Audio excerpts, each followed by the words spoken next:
travel to the great states of Ohio and Kentucky, where he will tout his economic victories and detail the administration-wide efforts to continuing lowering prices to make everyday life more affordable for working Americans. The president will visit Thermo Fisher Scientific in Ohio and give remarks at Verst Logistics in Kentucky. On Thursday, President Trump and the First Lady will host a Women's History Month event in the East Room. And on Friday, the president will sign several executive orders, and we will provide more details on those later this week. As President Trump shared with the American people last night, the United States military is making tremendous strides towards achieving our military objectives for Operation Epic Fury. 10 days in, this campaign has been a resounding success thus far, and America's warriors are winning this important fight at an even faster pace than we anticipated. More than 5,000 enemy targets have been struck so far. Iran's ballistic missile attacks are down more than 90%, and their drone attacks are down by approximately 85% since the start of Operation Epic Fury. The United States is also annihilating the Iranian regime's navy, and we have destroyed more than 50 Iranian naval vessels, including a major drone carrier ship. None of the regime's vessels are operating in major regional waterways, and the Iranian Navy has been assessed as combat ineffective. The trend is clear. U.S. combat capabilities are increasing and growing more lethal and dominant by the day, while the Iranian terrorist regime's ability to respond has rapidly declined. Now, the U.S. military is moving to dismantle Iran's missile production infrastructure. Our incredible B-2 bombers recently dropped dozens of 2,000-pound penetrator bombs on deeply buried missile sites. Last night, President Trump reiterated his commitment toward keeping oil flowing through the Strait of Hormuz so the United States and all of our allies can receive their energy needs. President Trump will not allow rogue Iranian terrorists to stop the freedom of navigation and the free flow of energy. Let me be clear. It is a good thing to wipe out terrorists who indiscriminately target civilians and attempt to hold the global economy hostage, and President Trump should be commended for doing so.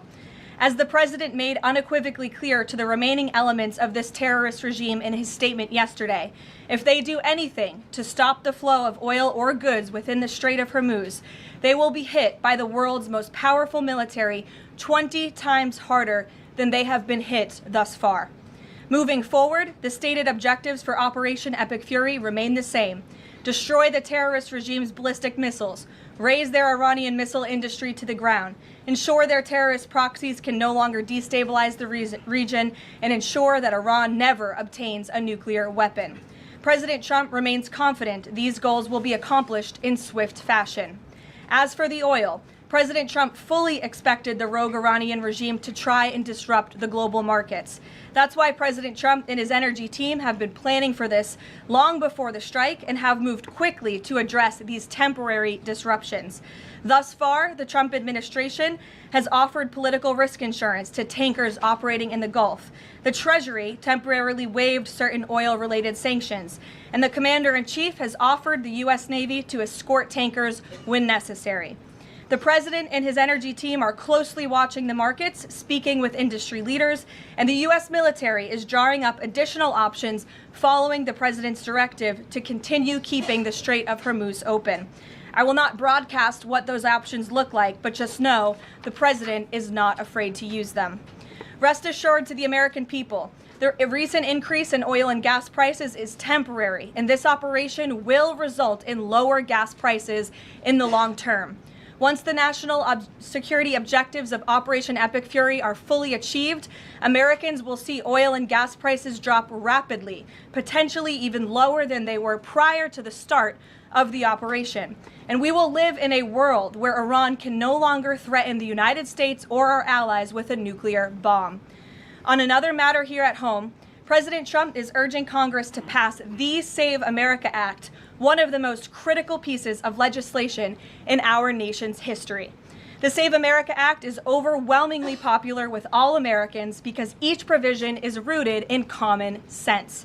The Save America Act has 5 simple requirements as requested by the President of the United States. Number 1, voters have to show ID to cast a ballot in an American election. Very simple. 90% of Americans, including more than 80% of Democrat voters, agree with this. Number 2, the Save America Act will require all voters to show proof of citizenship in order to register to vote in American elections. Again, this is popular and rooted in common sense. Only American citizens have the right to vote in American elections. But after Joe Biden and the Democrats allowed tens of millions of illegal aliens into our country, it's more important than ever to ensure that only American citizens are registering to vote on our nation's voter rolls, and Congress needs to pass this. Number 3, the Save America Act abolishes the incredibly unsecure practice of universal mail-in ballots, which throw the door wide open for fraud. Importantly, the Save America Act maintains exceptions for Americans to use mail-in ballots for illness, disability, military, or travel reasons.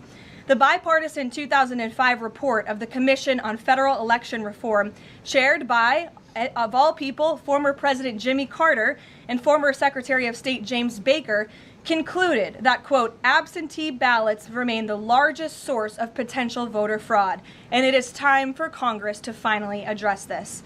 Number 4, the Save America Act permanently bans men from competing in women's sports. President Trump signed a landmark executive order upholding the promise of Title IX and ending this dangerous and unfair practice. But now it's time for Congress to codify this into law.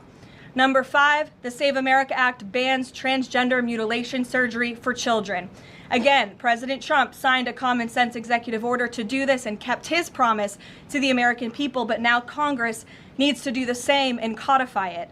It's well past time for Democrats in Congress to stop perpetuating the radical and false claim that you can somehow change a child's sex. You cannot. Passing the Save America Act is the most important thing that Republicans and, frankly, Democrats can do to strengthen election integrity and protect our democracy. It's what the American people elected Republicans to do, and they must deliver on it as soon as possible. The president is calling on Congress to get the job done and send this historic piece of legislation to his desk immediately for signature. So with that today, I will take your questions. Benny, thank you for being here, and why don't you start us off? Thank you, Caroline. So my first question is actually about the Save America Act. So one of the biggest things that the Democrats are saying, the claims that they're making, is that the Save America Act, it would prevent married women from voting in elections or make it harder for them. What do you have to say to those claims? Is there any validity to them, and where do you think they're getting this from?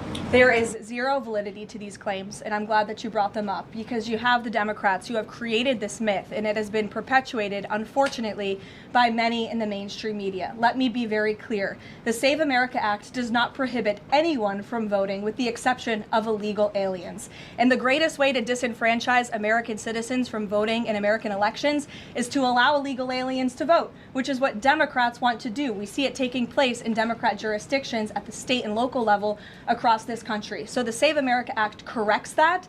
And as far as married women who have changed their name, if they're already registered to vote, they're entirely unaffected by the Save Act. And for the small fraction of individuals who have changed their name or their address, they can still register to vote, of course. They just have to go through their state processes to update that documentation. And this is something that the American people, married women, and minorities, and people all across this country who Democrats are insultingly saying cannot do this, they're already doing it every day, going to the Social Security office, going to the DMV, and I think it's frankly insulting that the Democrats are saying that there are certain groups of people in this country who aren't smart enough to update their documentation to allow them to vote. Again, this is a huge myth, and thank you for giving me the opportunity to address it.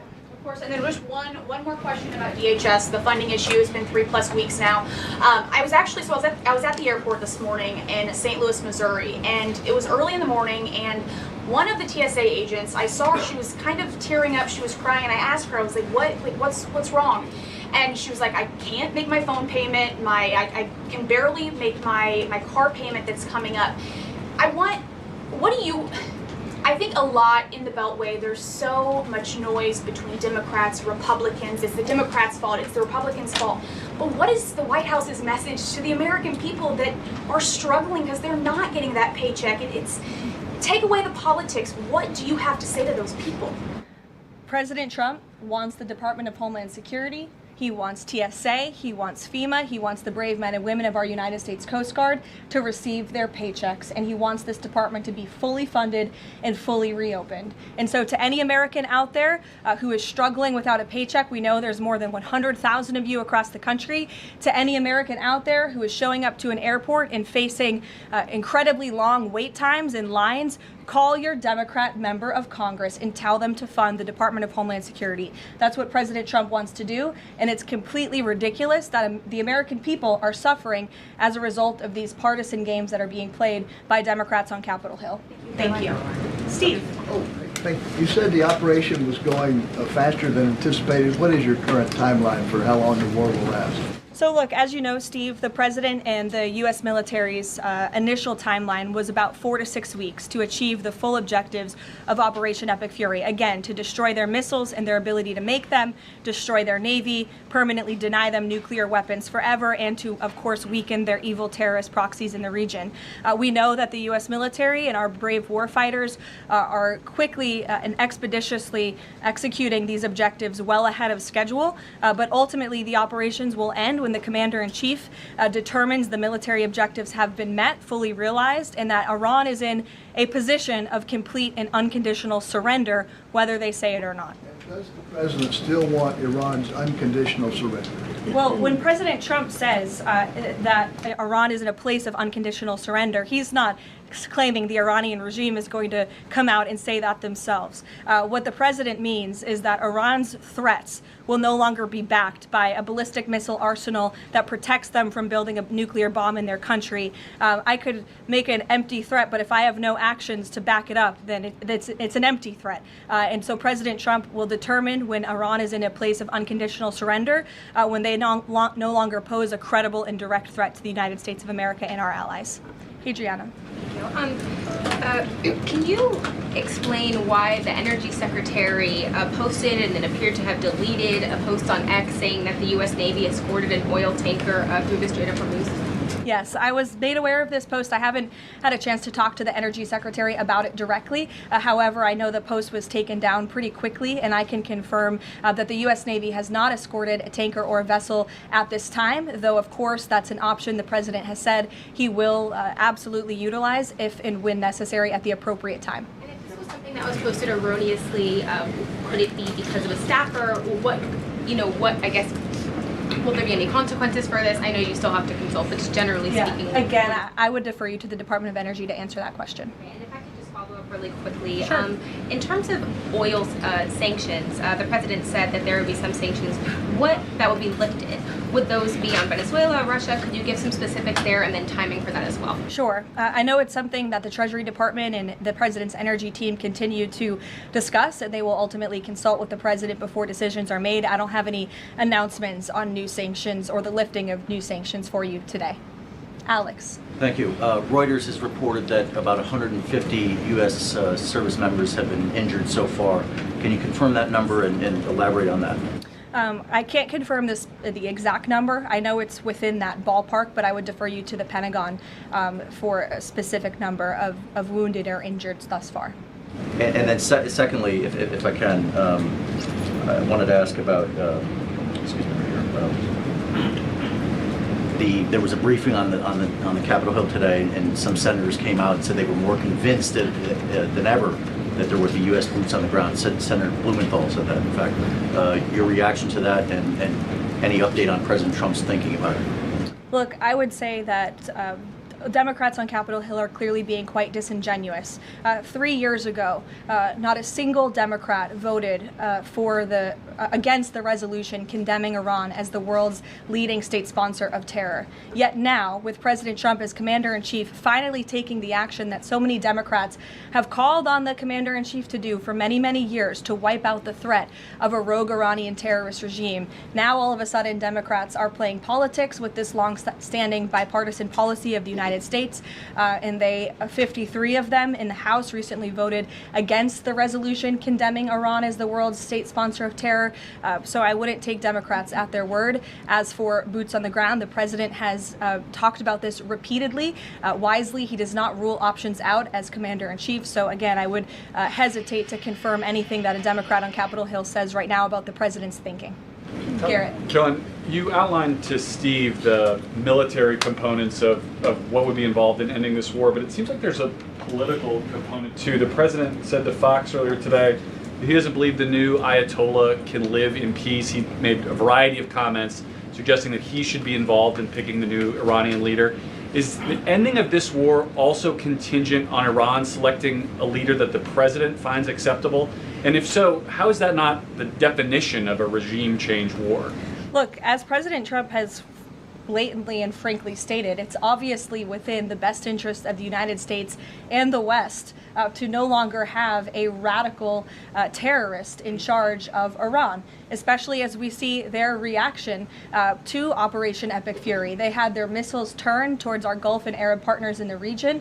Again, this was a regime that chanted, or still chants, death to America. We look at the way that they are holding the entire world hostage with the restricting of the free flow of energy through the Strait of Hormuz. So the president, I think, is making quite an obvious comment. Again, as for the timeline of the military operations with respect to Iran, we have objectives that we have laid out that the commander-in-chief wants to see achieved. When they are achieved, then it will ultimately be up to the president to end this operation. Okay, so I think you're not exactly addressing my question, though. Is that political objective also necessary for the president to decide to end this war? Look, again, I just told you the objectives of Operation Epic Fury. When those objectives are met, the president will dictate the end of these operations when he deems that Iran no longer poses a credible threat to the United States of America. And again, it goes back to what does that unconditional surrender look like? Iran can talk all they want, and their words will be very empty when we've completely annihilated their navy, as we are doing, when we've taken out the threat of their ballistic missile capability, when we can firmly, finally ensure that they can no longer make a nuclear bomb to threaten the United States and our allies and our troops in the region. And that's what President Trump is ultimately seeking to do with respect to this operation. Carolyn? Jennifer. There was a shooting outside of a synagogue in Baltimore. Do you know if the president has been briefed on that, and do you have any more details on what happened? I don't, but we certainly will get you more details, Jennifer, and I don't know if the president has briefed, but I'll check on that when I get back to the Oval Office after this. Sure. Thanks, Caroline. The president said yesterday for the first time that he had to strike Iran because he believes that Iran was going to strike U.S. targets within 7 days. And then he bumped that down later to 3 days. Where is he getting that? Well, that's not the first time the president has said that he chose to launch Operation Epic Fury because he felt as though Iran was going to strike the United States and our assets in the region first. Again, I addressed this in the last briefing. This was a feeling the president had based on facts provided to him by his top negotiators who had been engaged with the Iranian regime in a good faith effort. The Iranian regime was lying, deceiving the United States of America, clearly trying to continue their nuclear program to create a bomb that would, of course, threaten the United States of America. Again, their ballistic missile arsenal, they were rapidly and aggressively increasing that by the month to a place where they would essentially build immunity for themselves, where a future president or President Trump would not be able to launch this incredibly successful operation. And so the president, again, as I've reiterated and he has said, was not going to sit back and allow the Iranian regime to threaten or to attack the United States of America any longer. But there are no U.S. leaders or Israeli leaders who are making those same claims. So is he making this up to justify his decision to go to war now? The president is not making anything up, Nancy. He is looking at this every single day based on intelligence, based on facts, and based on intelligence that he himself and his negotiators have consumed based on their, again, negotiations with the rogue Iranian regime over the past year. And the president and his team tried in a good faith way to reach a diplomatic deal through peaceful means with the Iranian regime. And Iran chose this path to death and destruction. Iran wanted to attack the United States of America, and the president was not going to sit back and allow that to happen. He was not going to sit back and allow that to happen, and everyone in this room should be grateful for it. John.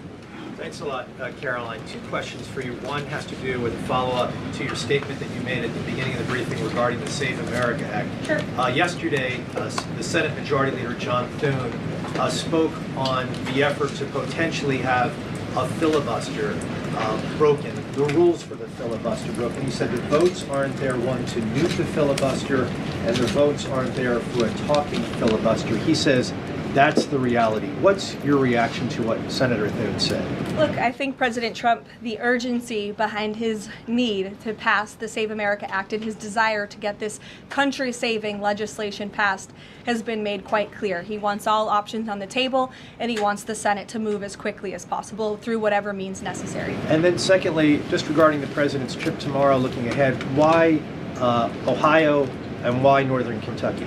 Well, why not? These are two great states with great Americans. Just wanted to know why they were chosen. Great states with great Americans. The president will be joined by lawmakers from both states who he greatly admires and respects and supports. And he'll be meeting with business owners in both of these places and talking about the economy, which is, of course, the utmost importance to him. Caroline. Thank you. Last week, the Energy Secretary issued a waiver for India to get oil, Russian oils, during this energy crisis. Yes. Have you spoken to President about it? What's the idea behind this? Have I spoken to the president about it? Yeah. Yes, I have spoken to the president about it. And the president and the Secretary of Treasury and the whole national security team came to this decision because our allies in India, as you know, Lalit, have been good actors and have previously stopped buying sanctioned Russian oil. So as we work to appease this temporary gap of oil supply around the world because of the Iranians, we have temporarily permitted them to accept that Russian oil. And this Russian oil was already at sea. It was already out on the water. So this short-term measure, we don't believe it will provide significant financial benefit to the Russian government at this time. I have one more question about Pakistan. You know, Pakistan is a neighbor of Iran, and Pakistan is also an ally of U.S. President has been praising a lot about the field marshal. Is Pakistan providing any kind of support in this war against Iran? That I will have to check on with the Pentagon and get back to you. Sure. Thanks, Caroline. The president said yesterday that President Putin told him he wanted to be helpful in the Middle East. The Kremlin put out a statement where Putin said, quote, "I would like to reaffirm our unwavering support for Tehran and our solidarity with Iranian friends." How does the president think that Russia could be helpful, if not helping Iran? And did the president push Putin on Russia sharing intelligence with Iran in this war? The president and his special envoy Witkoff have both said that, of course, they've sent a message to Russia that if that was taking place, it's not something they would be happy with, and they hope that it is not taking place. As for further details about the discussions between these two leaders, I'll leave it to the president to divulge any more of that conversation, but he did confirm it yesterday and provided you with a little bit of the background and his view and his perspective, as he always does. Luke. Regarding the missile strike on the Iranian school, how long does the administration expect that investigation to take, and will the White House or the Department of Defense release a full report of its findings once the investigation is complete? The Department of War will do that. The investigation continues, and as the president said yesterday at his press conference, he will accept the conclusion of that investigation, whatever it may be. We'll go to the back row for some love. Sure, in the back with the glasses. Go ahead. Regarding the shield of the Sitting Americas. down. Caroline, And then you can go, but go first. Okay, thank you. Is there an update regarding You have rough real estate back there, so I'm trying to give you is some there love. an update regarding Cuba, and also is an economic deal imminent? Sure. I don't have any updates on Cuba for you today. Obviously, this is something the administration is actively dealing with. The president's made it quite clear it's his belief, based on fact, that the Cuban regime is bound to fall. The country is obviously in a very weak place, economically speaking. The people are crying out for help, and the president believes and knows that the Cuban regime wants a deal. So as you know, Secretary of State Rubio has been engaged in those conversations as directed by the president. I don't have any updates for you today, though. Thank you, Caroline. Regarding the shield of the Americas, the initiative by President Trump this weekend, big names, a lot of countries, but some notable absences. For instance, Colombia, which is a key ally with the United States in terms of counter-narcotics. And President Gustavo Petro was here at the White House, and he met with President Trump. Why wasn't Colombia invited to the Shield of the Americas? I don't think we're seeing the level of cooperation we quite want to see yet from the Colombian government to invite them to the Shield of America's event and pact, but we certainly hope that this newfound organization will expand and we can continue to invite additional member countries. But there was quite a few countries there. I believe there were 17 countries represented, 12 heads of state with the president over the weekend. They signed a defense agreement with all of our military dignitaries to emphasize the need to combat drug cartels through Latin America in the Western Hemisphere, and ultimately, of course, to curb the illegal trafficking of drugs to the United States, which is the president's utmost priority in all of this. So it was a great event on Saturday, and we look forward to the coalition expanding. Kelly in the back. Caroline, thank you. Good to see you. I want to get back to another question that was asked earlier. It talked about the political aspects, but there's also the ideological and the spiritual aspects of what Iran has said for 47 years. Death to America, death to Israel. And we've just finished talking about the fact that terror has been around the world. Iran has been the nexus of that in so many ways. Has the president stated clearly to the American people why this is such an imminent threat in order for Democrats on Capitol Hill and Republicans and the American people to understand how imminent the threat was? I think he has, Kelly. I mean, you've heard from the president on an almost daily basis over the course of the past 10 days. You've heard it from me at this podium. You've heard it from the Secretary of War, the Secretary of State, the Vice President of the United States. You know, the president's top cabinet and his officials have been repeatedly explaining to the American public the threat that Iran has posed to our country in this moment, but of course, over the course of the past 47 years. And their words, again, chanting death to America, speak for themselves. Go ahead. You can follow up.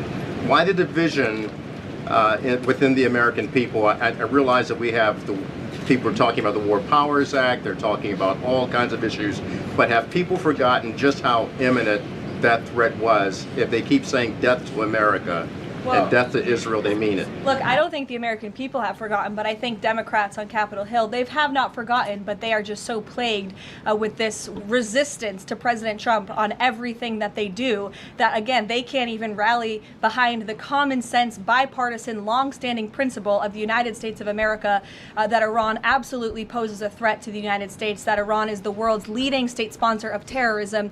And I think that's reflected, again, in their voting pattern. In 2023, every single member of the House of Representatives, with the exception of one, I believe the final vote was 412 to 1 in 2023 for a resolution condemning Iran as the world's state leading sponsor of terror. And now in this year, under this president, in 2026, 53 Democrats voted against that exact same resolution with the exact same language. I don't think that's a change in the threat that Iran has posed to the United States. I think it's a change in the Democrat Party's thinking and their vicious hatred for President Trump.